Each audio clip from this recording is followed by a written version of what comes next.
who remembers what is our vision? Oh, well, hold on a second. Before we get there, I have a title for today's sermon.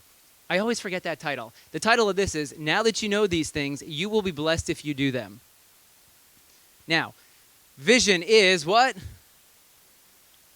Yes, we do this 3 ways. We have spoken about the first 2. Who remembers the first way in which we create followers of Jesus? It was 2 weeks ago. Welcoming others into God's love. This is why you all need community group this Wednesday. We will hammer it home into your brains. Welcoming others into God's love. The second way that we talked about last week, I heard a few people say this one. So, okay, you remember from a week ago. Creating communities of belonging. Now, today, the final way in which we say we are creating followers of Jesus, loving our neighbors. And again, this is something that has been fundamental to Awaken from the very, very beginning. And in the way in which I want to talk about this portion of our vision is by looking at a story of Jesus. This is in John chapter 13. What I want to do this morning is I want to read the story in its entirety, and then I want to break it down into 5 different parts for us. So I'll read the entire story, and then I will offer 5 observations on the story, and then we will break it down to see what it means for us practically here at Awaken in 2024. Sound good? John chapter 13, starting in verse 1. It was just before the Passover festival. Jesus knew that the hour had come for him to leave this world and go to the Father. Having loved his own who were in the world, he loved them to the end. The evening meal was in progress, and the devil had already prompted Judas, the son of Simon Iscariot, to betray Jesus. Jesus knew that the Father had put all things under his power, and that he had come from God and was returning to God. So he got up from the meal, took off his outer clothing, and wrapped a towel around his waist.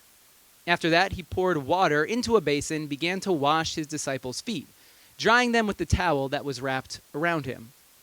He came to Simon Peter, who said to him, Lord, whoa, what are you doing here? Simon, you got to love Simon Peter. He's just so, he tells it how it is. He doesn't hold back ever. He's like, Jesus, whoa, Lord, are you going to wash my feet? And Jesus replied, you don't realize now what I'm doing, but later, Peter, just relax. Take a couple of deep breaths. Let's calm it down a bit. You'll understand at a later point in time. No, said Peter, you shall never wash my feet. The guy just doesn't let it go. Jesus answered, unless I wash you, you have no part with me. Then I love this response. Well then, Lord, whoa. Not just my feet, my hands, my head, my entire body. Like, come on. All right, what are you waiting for? Like, just the feet. Come on, Lord Jesus, please. My entire being. He goes from no to more than just the feet, please. Jesus answered, those who have had a bath need only to wash their feet. Their whole body is clean. You are clean, though not every one of you. For he knew who was going to betray him, and that was why he said not everyone was clean. When he had finished washing their feet, he put on his clothes, returned to his place. Do you understand what I have done for you? He asked them. You call me teacher and Lord, and rightly so, for that is what I am. Now that I, your Lord and teacher, have washed your feet, you also should wash one another's feet. I have set you an example that you should do as I have done for you. Very truly, I tell you, no servant is greater than his master, nor is a messenger greater than the one who sent him. Now that you know these things, you will be blessed if you do them. 5 observations about this story. First, observation number 1. Jesus knew the hour had come for him to leave this world. Jesus knows that the ending for him is near. He knows where his life is heading, and he knows that this is the climax. This is going to be the end of the road for him. He knows that Judas is about to betray him. He knows he's going to be handed over to the authorities. Jesus, he knows that he is going to be sent to die. So what we're told here is that Jesus knew the ending was near. Now, there's a book that came out I don't know, about 20, 25 years or so ago called The Last Lecture by Randy Pausch. Anyone read this book? Randy was a professor, and he had just recently been diagnosed with terminal cancer. This book is, exactly as it's titled, his final lecture. His imparting words to his students, now turned into a book for all the rest of us to read. Now, this was his final wisdom. Here's one way in which the book is described. A lot of professors give talks titled The Last Lecture. Professors are asked to consider their demise and ruminate on what matters most to them. Their time in teaching is ending. They know that they're retiring. They know that they will no longer be a teacher, a professor. And so they offer this final lecture to everyone listening because they want to impart their wisdom, their final words. Here are the most important things that they want their students to hear from them. If these students were to remember one or two things, what are those things? Now, while they speak, audiences can't help but mull the same question. What wisdom would we impart to the world if we knew it was our last chance? If we had to vanish tomorrow, what would we want as our legacy? Jesus knew the hour was near. He knew this was the ending, that this would have been the last chance he had to spend with his disciples. He had been with them for 3 years, teaching them, imparting wisdom. I'm sure there would have been many, many life lessons learned along the way, many teaching moments where Jesus pulled his disciples aside and said, hey, guys, let me tell you about what happened here. Or let me tell you, you guys didn't handle it too well that time. It's okay. We'll get it right the next time. Let me tell you how to do it the next time you come across a situation like this. Jesus knew that this was the end. This scene that we just read, we could liken it to the last lecture. But instead of offering words or a speech, Jesus sets an example. There's an experience that he wants the disciples to take part in. Observation number 2. Jesus knew the Father had put all things under his power. Some translations will say that God had put all things into his hands. Now, this is very, very important. What this tells us is that Jesus was secure in himself, and he was secure in his relationship with God. We're told Jesus knew he came from the Father and he was now going to the Father. Jesus was very secure in his relationship with God. He knew his purpose. He knew his mission. He knew what God was calling him to do, how God was calling him to live out his life. Jesus was quite secure in all of this. He was resolute in his mission and his vision. We're told, so then the question is, if God has given all things into his hands, well then how will Jesus use this freedom? How will Jesus use this power? We're in the final lecture, his last words, the last example, and he knew that God had bestowed great power upon him. How will Jesus use this freedom and power?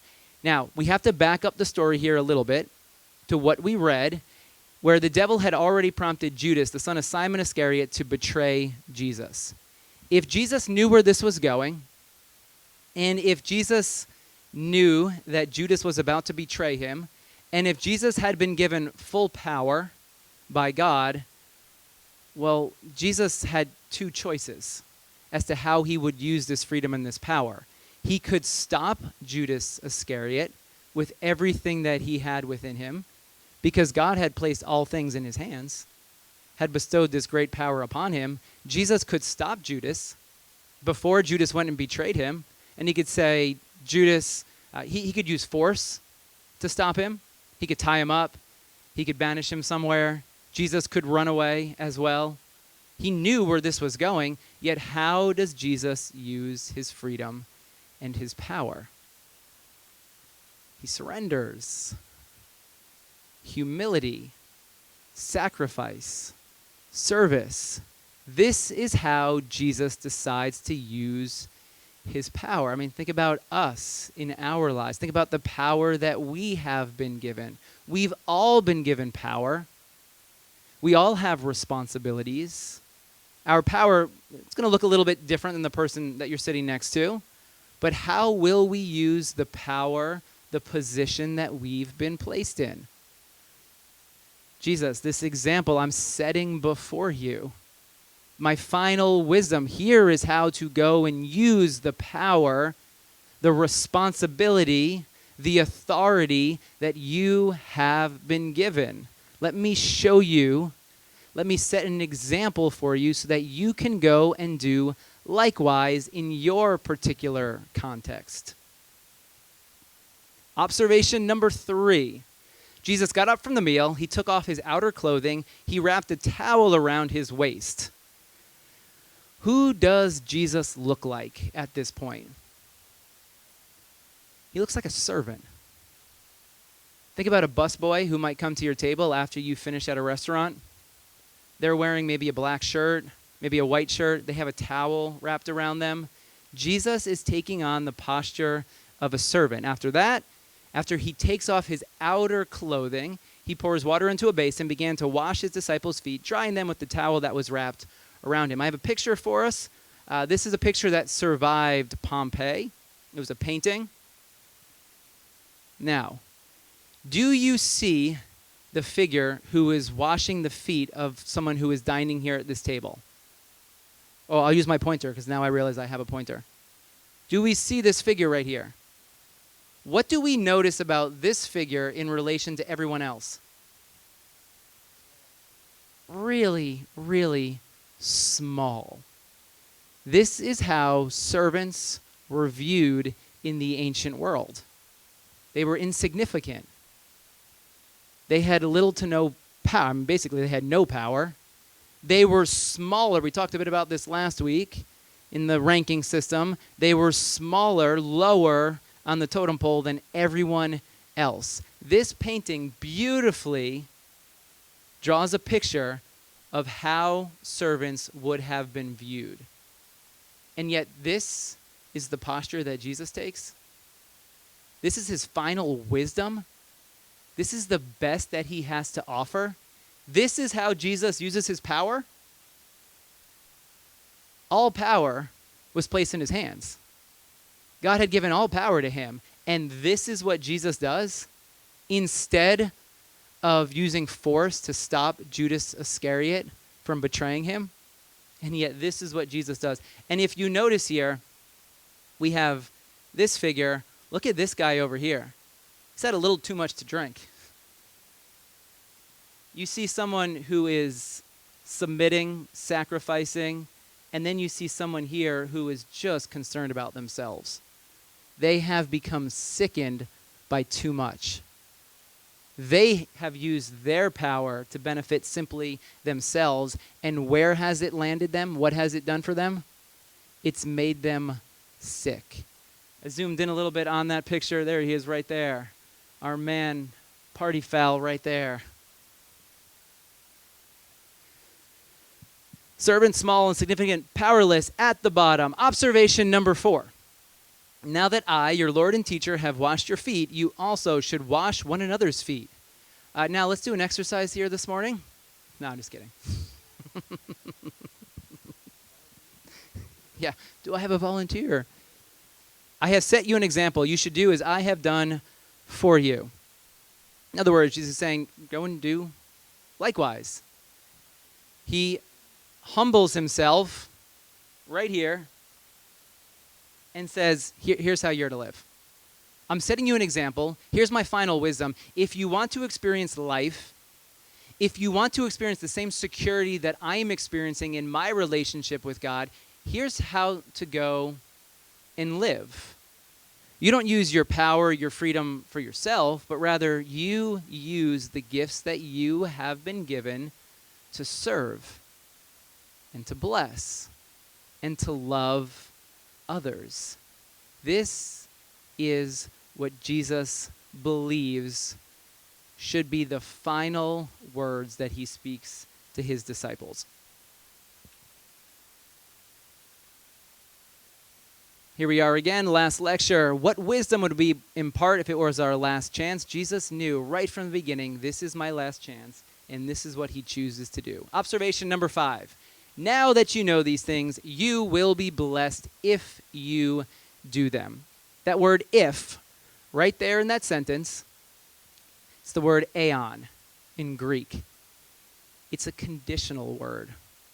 If you want to live the blessed life, if you want to live the good life, if you want to live a life that is satisfying, here's what you must do. We're all after that elusive good life. And oftentimes the way in which our culture answers this question, if you want the good life, if you want the blessed life, if you want the life that everyone is going to look to and say, oh my goodness, I wish I had their life, we think it's about accumulating and getting more, feeding ourselves with more stuff. Well, if I can just get this and go here and be seen with this person, get this many followers, and if I can just accumulate more and more stuff and grow in power, then I will have the good life. Well, Jesus totally flips this around. He says, if you want the good life, let me give you the secret to the good life. Here's the wisdom about the way in which you embrace and embody the good life that you're all after. You give your power away. You serve other people. You love your neighbors. I love this. If you do this, you will find the peace that you desire. There's that picture again. Now, in Philippians, the Apostle Paul, he writes something very, very similar. And what's really interesting to me about what Paul writes in Philippians is Paul writes about basically these final words of Jesus right here, and he continues to pass along this message now to his disciples. And then what we'll see here in a moment is that Paul uses one of the earliest Christian hymns that we have any record of. The way in which the first followers of Jesus started describing and understanding Jesus. You know what this tells me is that this last lecture of Jesus, this final example, people paid attention.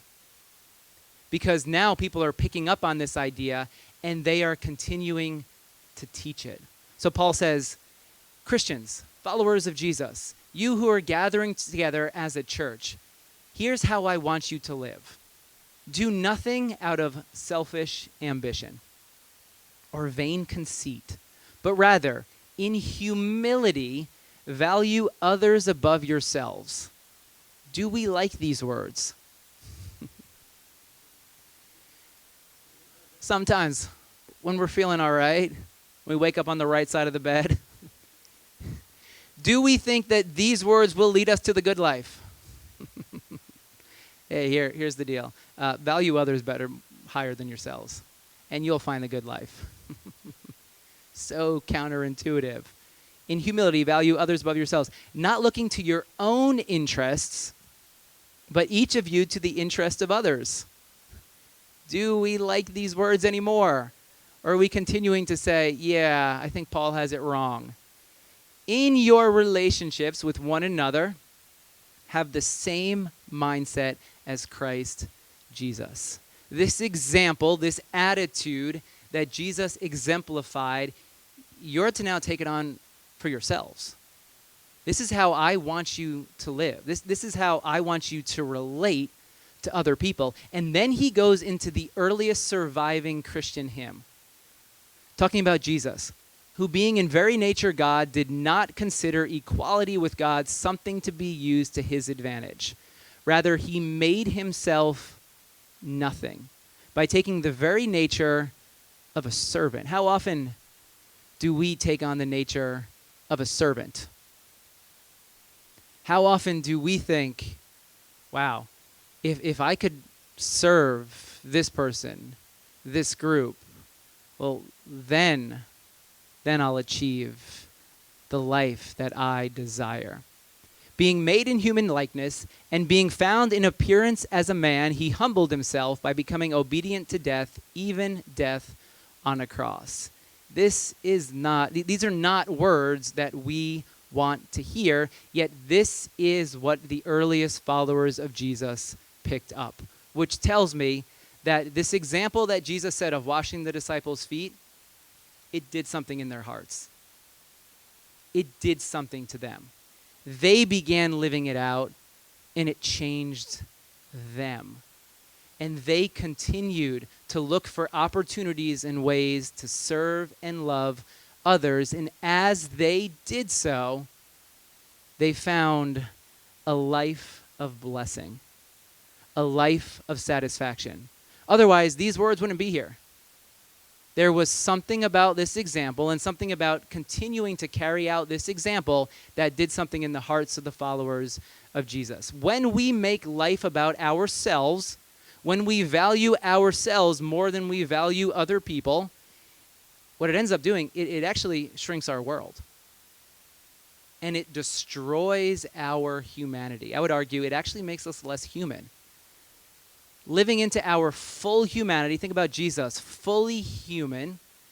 If we want to follow that example and we want to be fully human, we take on the posture of a servant. Whenever we make it all about ourselves, in some way, it begins to distort our truest nature. The people that we have been created to be, we're meant to serve and to love other people. When we make it about ourselves, it fractures our shared world. You have all witnessed this. You all know people in your lives who make it all about themselves. And you have seen the carnage. You've heard stories of people. You hear about people who make it all about themselves. They leave destruction in their wake. But when you think about the people that inspire you the most, the people that you look up to, they're people like Jesus who are selfless. People who love. People who serve. When you think about what inspires you, and if I could be like them and live into this example, chances are you're not thinking about selfish people. You're thinking about people who take on the nature of a servant and look for ways to serve others with their lives and their power and the gifts that they have been given. So when we look after the needs, the interests of others, which is an act rooted in love, we find the blessed life, and our world expands. We feel our connection with all people, and these acts are what heal the world. So at Awaken, let's bring it back to our vision, loving our neighbors, which then raises a question for us. Well, then who is my neighbor? Jesus answered this in a parable, and the answer that Jesus essentially gave was, who's my neighbor? Everyone. I want to offer you 4 categories of neighbors that we all have. First, those that are closest to you. I would argue this is your inner circle, your family, and your good friends. Yes, those are your neighbors. And then you have those that you like. So the circle begins to expand a little bit. They're not in your inner circle. They're your coworkers, your neighbors. You may not be very close with them, but you like them. You get along with them. You want them to succeed and to do well. These are your acquaintances. Then we get to the third category of neighbors. Those you don't like. We all have these neighbors. And yet, how does Jesus answer how we're to treat them? We love them. This is very, very difficult. I know. This is very hard, especially when you don't like a neighbor. If they're a physical neighbor, or if they're a neighbor you just bump into off the street or you run into every now and again, there's the people that you avoid on purpose. You are still to love. And then we have a fourth category, those you don't know, those you have no relationship with. 4 categories of neighbors. How are we to treat them? With love. So the question we are to ask whenever we run across a neighbor, and again, who is your neighbor?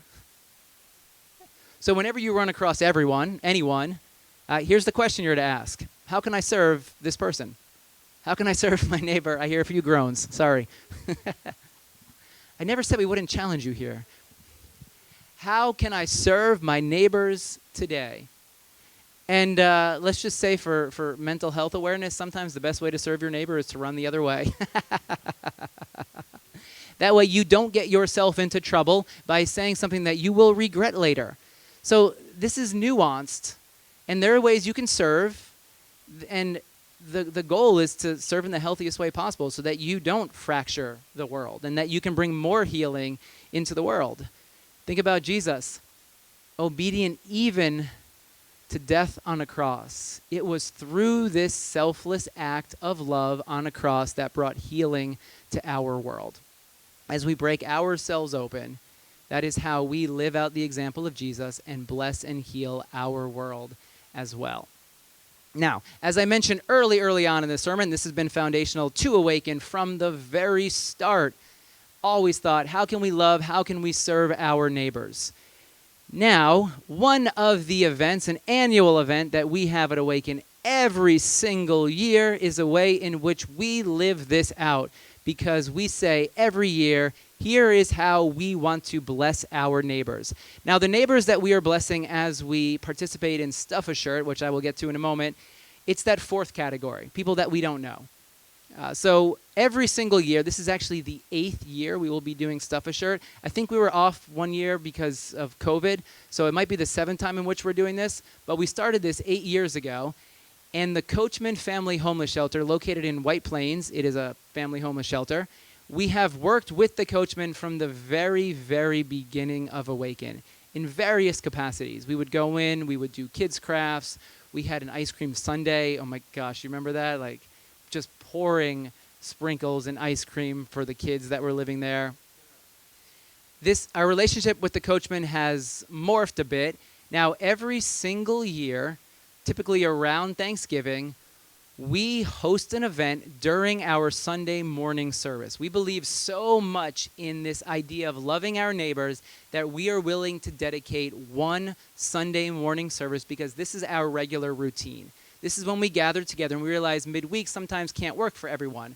So we said we want as many people from Awaken to be a part of this event every single year that we will use one of our Sunday morning services to host this event. So on Sunday, November the 24th, about 2 months from now, we will turn this theater into an assembly line, into a packing station. And what happens is, for the next 7 or 8 weeks, however many weeks until the 24th, we will be collecting personal toiletries. And then when we gather together on the 24th, we will be packing these toiletries into Ziploc bags with white T-shirts and handwritten cards that will then be placed into cardboard boxes and driven and dropped off at the Coachman Family Homeless Shelter. We'll collect white T-shirts, toothpaste, toothbrush. Don't worry, I'll have this all written down. You don't have to write this down. Deodorant, soap, shampoo, and we'll store it here at Awaken. You can bring it on the 24th, and then we'll pack all these up, and then each individual who is living at the Coachman will receive one of these packages because we want to share what we have been gifted with people who might not have as much as we have. So the 24th, we will do this. There's 4 ways that you can get involved.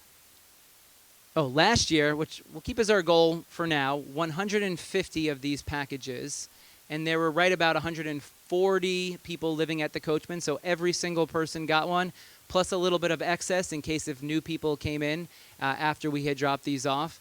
So we'll keep our goal at 150. There's 4 ways that you can get involved. Number 1, you can bring items to donate. We will have a sign-up genius. It will be in our newsletter tomorrow. It'll have all the different categories of items that we are looking to collect. What you can do is you can go into that sign-up genius, and then you can say, I'm going to bring 50 toothpastes or 50 toothbrushes. And then you are responsible to bring that at some point between now and Stuff a Shirt. And then this way we'll keep track of everything so we don't have 700 toothbrushes and no toothpaste and no soap. So we'll have all the different categories that will be written out there, and then you can sign up for the different items that you will be bringing. Then a second way that you can donate financially. You could write a check. You could place it in the black box. You put in the memo Stuff a Shirt, And then what we'll do as we get closer, we'll take a look at what it is that we still need, and we will place a bulk order online for the items that we still need.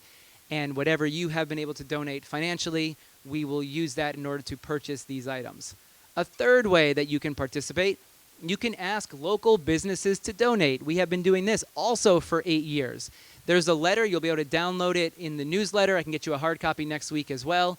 You will take this letter. It comes with the Awaken letterhead on it, and it will explain to businesses what we are doing. And local businesses love to support events like this. I've often brought these letters to Target. You bring it to the front desk, to management, say, hey, my church is doing this. Would you like to donate and sponsor some of the items here? Normally, they say, well, take a couple days. We'll talk to the manager. We'll get back to you. And then the way in which Target has worked is they'll give you a little gift card. Then you can go use that gift card to go and purchase whatever items we might need for the event. Then you'll bring those in. Other people I know have gone to dentist offices, and dentists have donated all their excess toothbrushes and toothpaste. So you can download one of those letters and bring it to your dentist or local business. Then the fourth way to participate in Stuff a Shirt is to join us on November the 24th and to bring friends with you. I want to turn this into an event. I'm going to talk to Keaton about this a little bit. I had a couple ideas, so me and him are going to brainstorm a bit about it if you're hopefully available on that day. Yes. So side conversation later. But come out on the 24th and bring friends. We want to encourage you to bring others to this event. This is a great way to invite others to Awaken, to show others who we are, what we do, and how we are blessing, loving, and serving our neighbors here in Westchester. So there'll be more info, obviously, in the days ahead. If you have any questions about how it works, I know many of you have done this before. For some of you, this is new. You can come see me. But all the info will be in the newsletter starting this week. So we'll start signing up. You can bring anything that you want with you between now and the event, and then we'll store it here, or you can store it at your house and bring it on the 24th. And that is just one way that we tangibly are saying, here's how we're going to love our neighbors. Here's how we are going to collectively live out the vision of Awaken. So there we have it, 4 weeks on the vision, modern faith, ancient roots, a way of living that has been 2,000 plus years in the making. I still deeply, deeply believe in the vision of Awaken. I still deeply believe in what we're doing, and I can't wait to see how we continue moving forward as a community. Hope you'll join us on the 24th. And this week, the question to ask every time you run into your neighbor, who is anyone you run into, how can I serve this person this morning?